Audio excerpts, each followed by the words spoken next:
যদি আমি বলি আমার রাসূল কেমন ছিলেন, তিনি ছিলেন মধ্যম আকৃতির, তিনি না লম্বা না খাটো।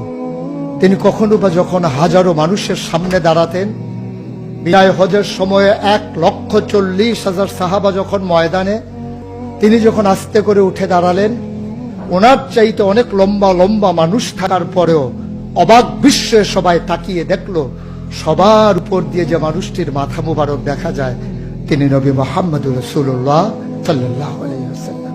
তিনি মধ্যমাকৃতির হওয়ার পরে সবার উপরে তার শির, সবার উপরে তার মাথা। সবাই অবাক বিস্ময়ে তাকিয়ে দেখলেন তার চুলগুলো হালকা হালকা কোঁকড়ানো। তিনি কখনো বা যখন চুলের ভিতরে তৈল দিয়ে আছড়াতেন, অবাক বিস্ময়ে মানুষ তাকিয়ে দেখতেন, মনে হতো চুলের মাঝে যেন মৃদুমন্দ ঢেউ দেখা যায়।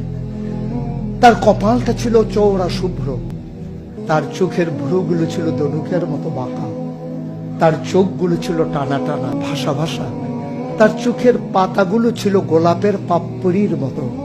তিনি কখনো বা যখন চোখের পলক ফেলতেন, অবাক বিস্ময়ে মানুষ তাকিয়ে দেখতেন, মনে হতো মৃদুমন্দ বাতাসে গোলাপ পাপড়ি দোল খাচ্ছে।